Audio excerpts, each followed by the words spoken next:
Welcome to the Doubles Only Tennis Podcast, where you learn the best doubles strategies to improve your game and win more matches. I'm your host, Will Bocek. This podcast, my website, and my weekly newsletter all focus on the goal of better understanding the sport of doubles and helping players like you improve faster through actionable advice that you can use in your very next match. My goal is to provide the best doubles strategy resources in the world. And to do that, I study, analyze, and work with players at every level of the game, all the way up to the ATP and WTA tours. If you enjoy this podcast, I've created doubles strategy products that go even deeper if you want to take your doubles knowledge to the next level. At the end of this episode, I'll explain more about them, or if you want to learn more now, go to thetennistribe.com/products. Here's today's episode. You're about to hear my conversation with Julian Cash. Julian is at a career high ranking of number 12 on the ATP Tour. He is number 3 in the race to the year-end finals with his partner Lloyd Glasspool. They have 3 titles so far this year, and as you're listening to this, they might have a 4th title. I spoke with him before they played their final in Eastbourne, so that is coming up after I'm recording this intro here. And in the conversation, we discussed their year so far, what makes them such a good team. We talk a lot about their kind of team dynamics and team chemistry. We also talked about the match that they had played earlier in the day, the semifinal match against fellow British pair Neil Skupski and Joe Salisbury. We discussed his career overall, what he attributes his improvement to, what's working so well for them as a team, especially on grass. We talk a little bit about college tennis and doubles specifically. Julian played at Mississippi State and Oklahoma State. And then we talk about how to make pro doubles more popular and get to some of your questions from Instagram and Twitter. Julian has some really thoughtful answers in this conversation. I think whether you're just a fan of pro doubles or a club level player looking for kind of mindset and different intangible tips that you can use to implement into your own doubles game, I feel like you're going to get a lot out of this. Julian was on site at Eastbourne and the Wi-Fi was a little spotty, so we did our best to edit the audio as much as we could, but there are a few kind of glitches in the audio. It's nothing that's too bad. You're going to be able to get a lot out of this conversation regardless. So without further delay, enjoy this conversation with Julian Cash. Hey everyone, welcome to the show. Today we have Julian Cash on. Julian, welcome. Hey guys, thanks a lot for having me. Appreciate you being here. So you are in Eastbourne right now. You are at a career high ranking of number 12. You've made 3 consecutive finals now. Things seem to be going well. I want to get into all that, but first, talk about the match from earlier today. It was a semifinal match against Neil Skupski and Joe Salisbury. It looked like, I didn't get to watch it because it was so early my time, but I looked at the stats and it looked like it was a fairly even match, only 1 break of serve. Talk a little bit about what the match looked like from your perspective. Yeah, it was a very even match today. Conditions were really tough. I think we had like 40-mile-an-hour gusts of wind, so that on the grass just never fun.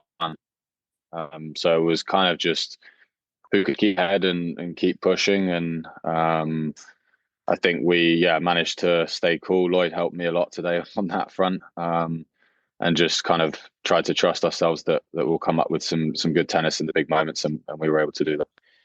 And that was the semifinals. The second semifinal match was afterwards. Do you stick around and watch that to try to scout a bit, or do you kind of let your team handle that and you just kind of recover for the next day? What does your process look like for that?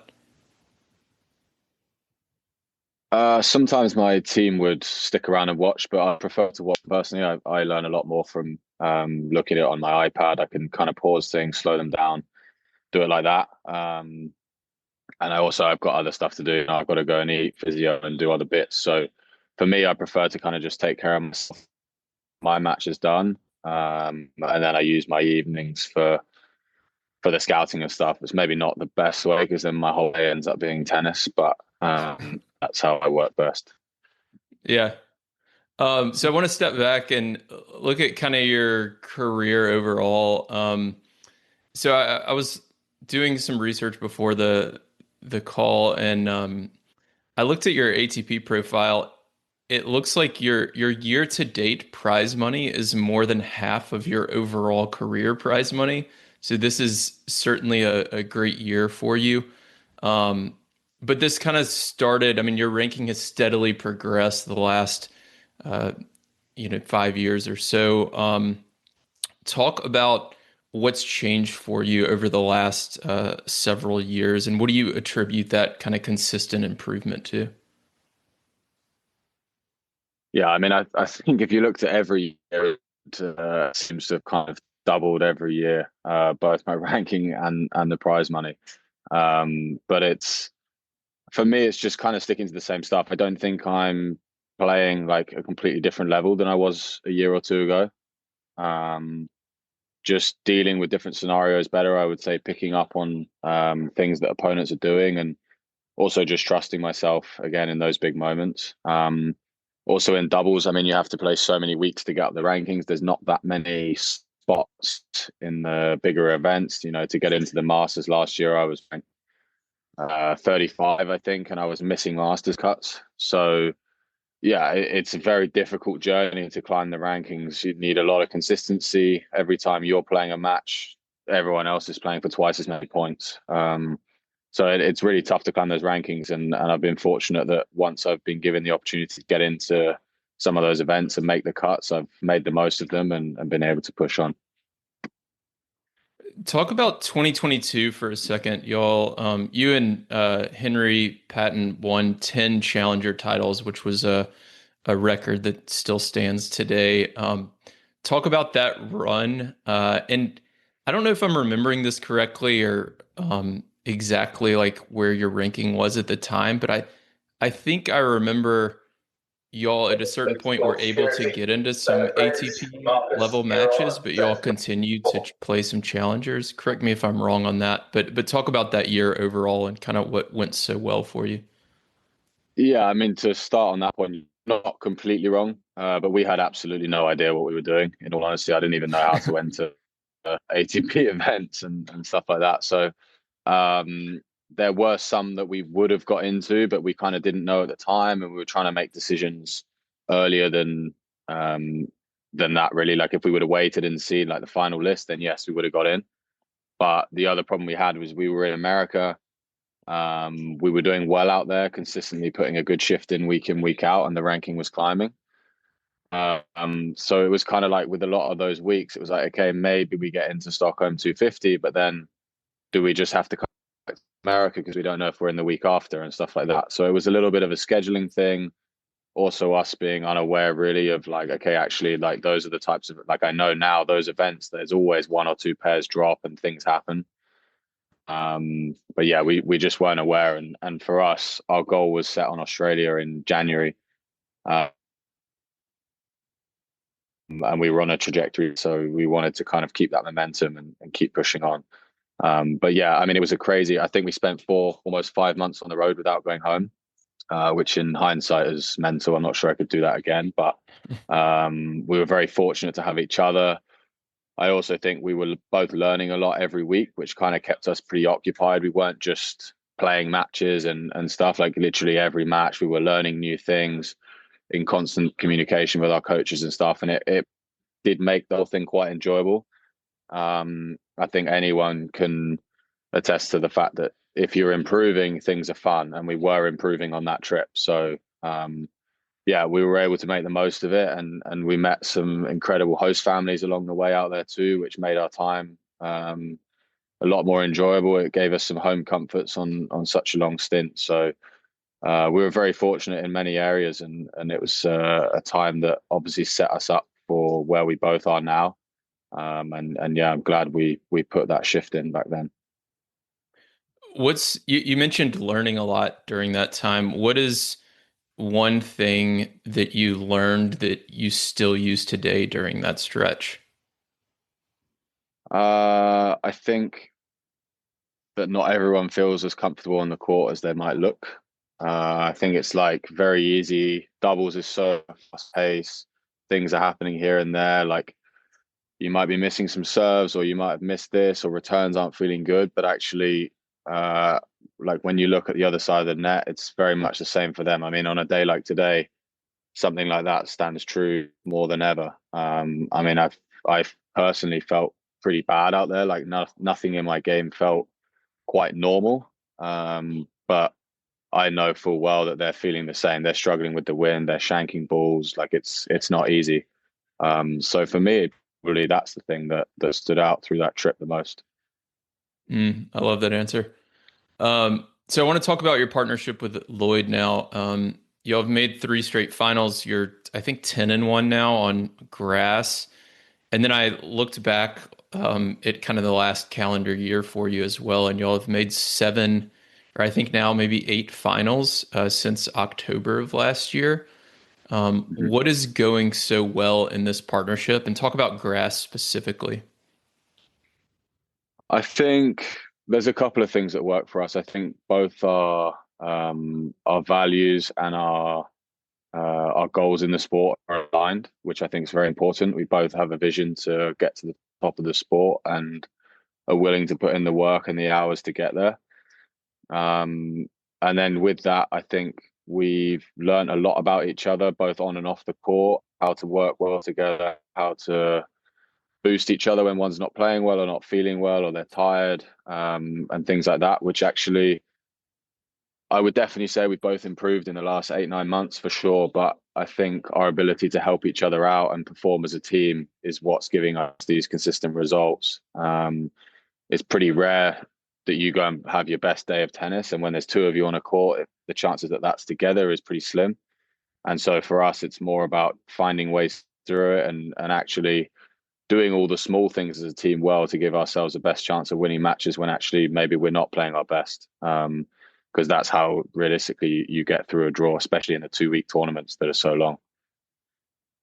What makes Lloyd specifically a good doubles partner?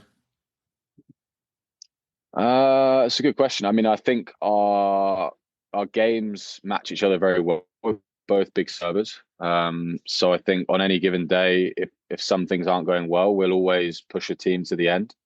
Um, so I think the fact we both have that makes us very threatening, and I don't think pairs want to play us for that reason. Um, then on top of that, I think we both have a very good energy together. We kind of function at different levels. I like to be a little bit more pumped up. He's a little bit more flat, but I think we both keep each other in check. Sometimes he needs my energy, and sometimes I need his. And so the fact that we have that kind of simmering along together, I think works well. Hmm. Yeah, I feel like I get that answer a lot from doubles players because you can't get too high and then you don't want to get too low, right? So a lot of Yeah, the best teams have that one person who can like bring the other one up, and then the other person who can like calm the other one down, maybe. yeah, for So sure. that's something I hear a lot. If I were to ask Lloyd the same question, so what makes Julian a great doubles partner? What do you think he would say? He'd probably say the fact I play with him. No, I mean, I think it would be a similar thing, honestly. I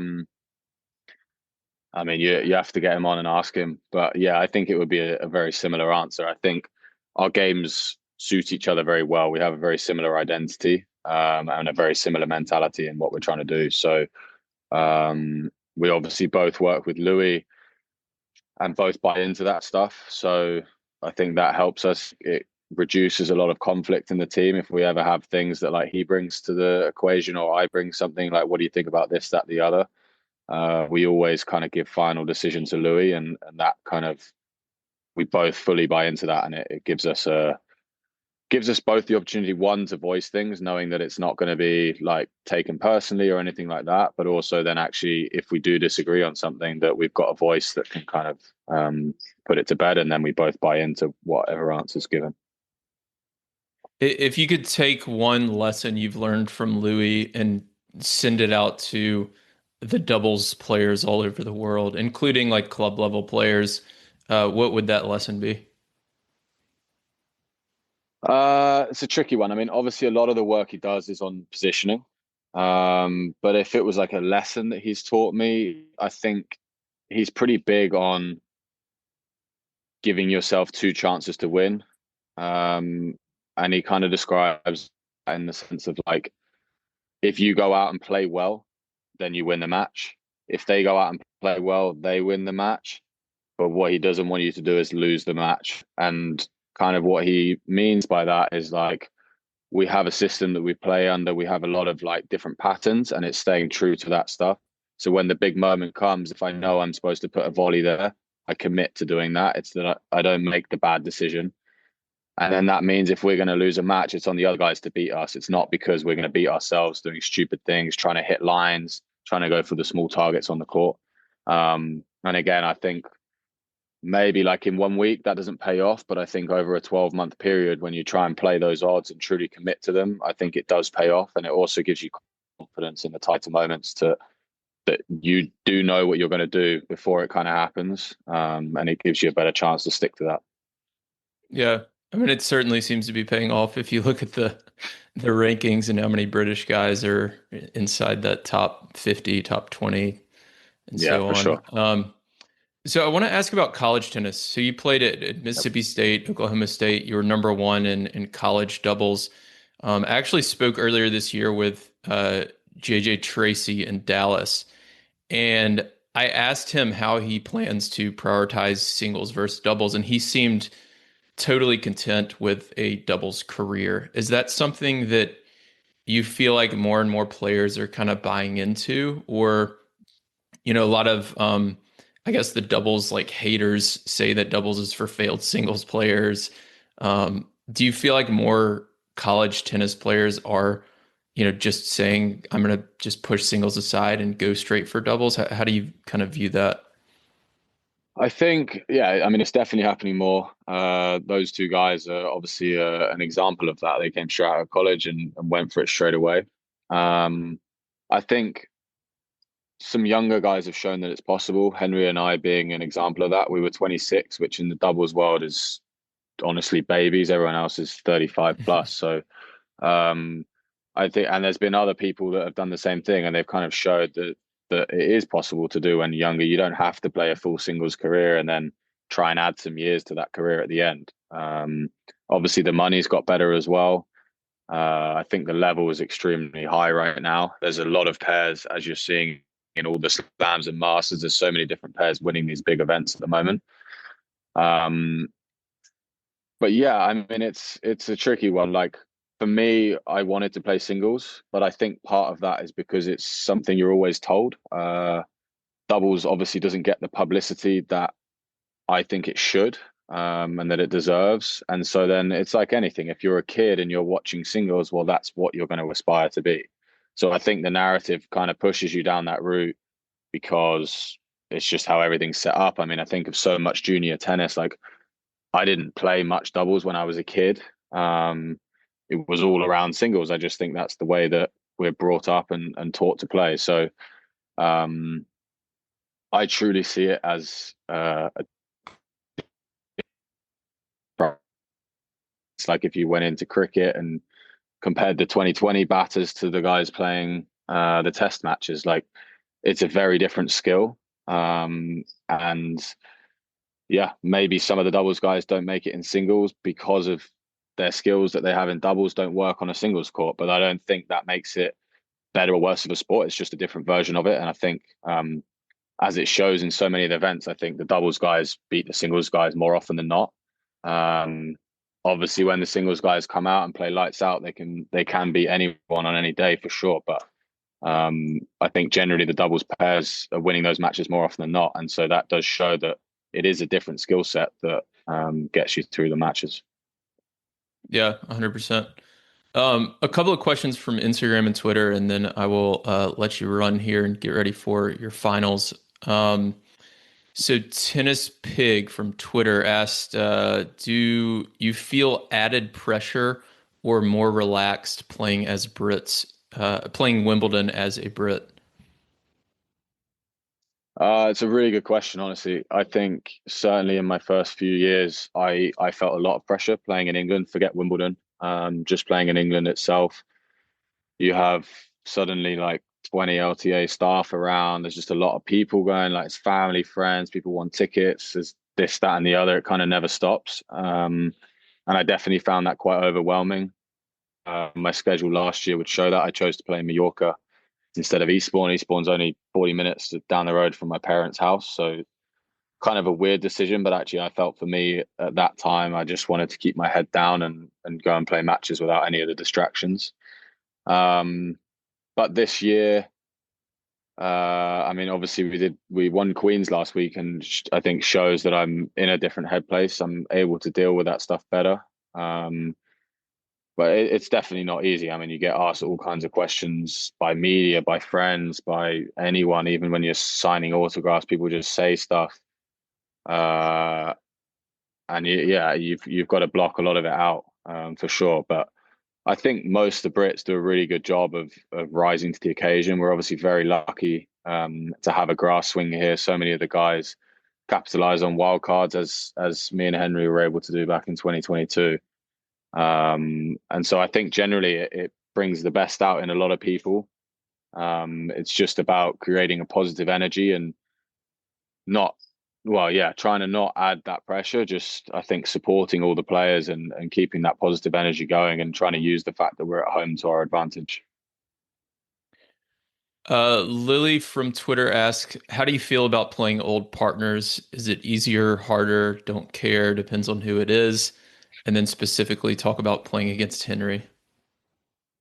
I mean, it's definitely a different dynamic. From my side, I would say it probably depends who it is. I think if you have a good relationship, it's fine.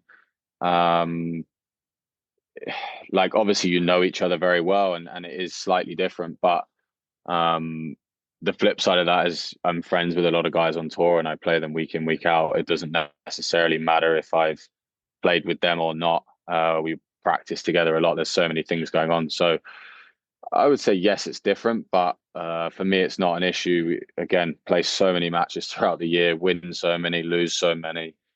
It kind of is just another match. And I mean, I've played a lot of Brits this year, and yeah, I go into it at the end of the day. If I lose to them, I'm happy for them and hope they go on to win the tournament. But I just try and look at it as another match.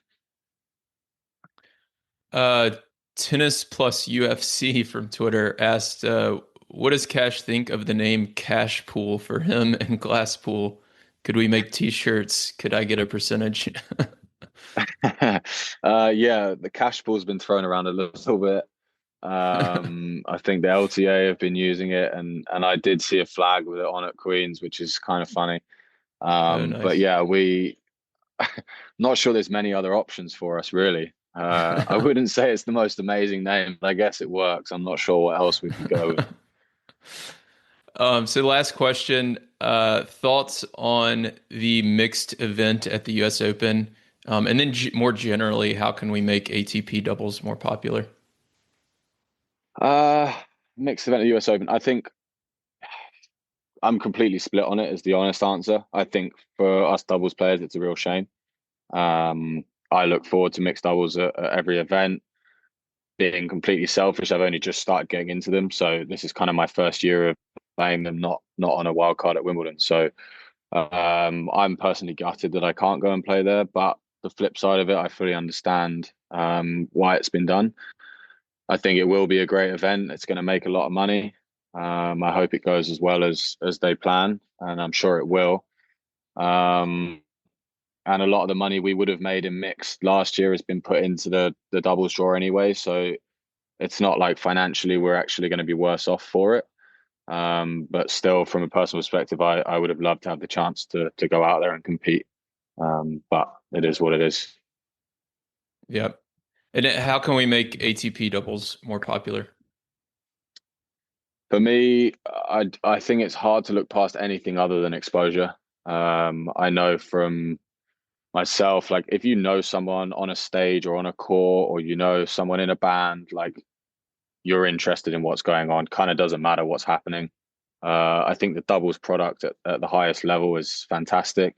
Maybe grass isn't the most prettiest place for it, with obviously the serves and the speed of the court, but everywhere else, I think there's a lot of fun to be had. A lot of, well, most people I feel like in clubs and stuff are playing doubles. And I think generally there's a lot of appreciation for the skills we have. I just think it's being able to get it on screens. I know the ATP and stuff will say that, well, no one's buying it, but I can tell you that I get countless messages. Where can I watch? People I don't know. Like, it never ends. Even this week, I must have had 20 plus messages. I know that's not going to sell millions of tickets, but that's just my phone. It shows there's an interest. I don't even think there necessarily needs to be money made out of it. If they could make a YouTube channel where these matches just go out for free or whatever it is, or start putting them on tennis TV. So at least they are making some revenue from it. But I think unless you get it on screens, unless people know who the players are, yes, you can change sudden death juice, this, that, and the other, but I don't think that's enough to spark anything. No one even knows the rules anyway. My general thing is, I think tennis doesn't have great exposure. Even the singles, I think people are so unaware. Like, I remember speaking to an American guy a couple of years ago, and he was telling me what a bad place American tennis is in. And I was like, you've got 5 guys in the top 40. Like, what are you talking about? But they're so unaware of that. They don't have a McEnroe anymore. So they're like, well, it sucks. And actually, you could argue in some ways, maybe, yes, there's not a number one, but there's so many guys there right now. That should be exciting, but it's not for them. So I think across the board, they need to do a better job. Maybe not just focus on 1 or 2 guys. I know they have a big emphasis on, like, they'll tell us that stuff goes out in the media because it needs to get certain hits. So for example, if they post something with Carlos, they get 50,000 likes. Whereas if they post something with, I won't say any names, but let's say someone 40 in the world, it gets 5,000. So for them, they go, okay, we're going to pump the stuff that gets 50,000, but that almost just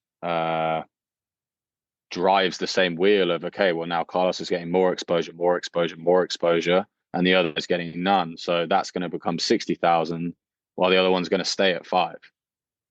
So I think they need to do a better job of selling stories, selling personalities, getting to know the players, getting the stuff on screens one way or another. And without that, I think it's going to be very hard to change anything.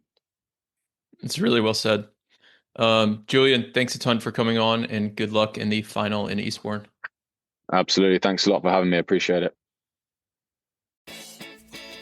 Thank you for listening to this week's episode of the Doubles Only podcast. If you're interested in diving deeper into any topics I discuss, I've created doubles strategy products that allow me to bring you more podcasts and other doubles content without relying on paid ads. I have ebooks and courses that help you make better strategic decisions during matches and become the smartest player on the court. Go to thetennistribe.com/products to learn more. You can also join my free weekly doubles strategy newsletter that includes video lessons and more on our homepage. If you want to connect, you can find me on Instagram, Twitter, and Facebook, or email me directly, will@thetennistribe.com.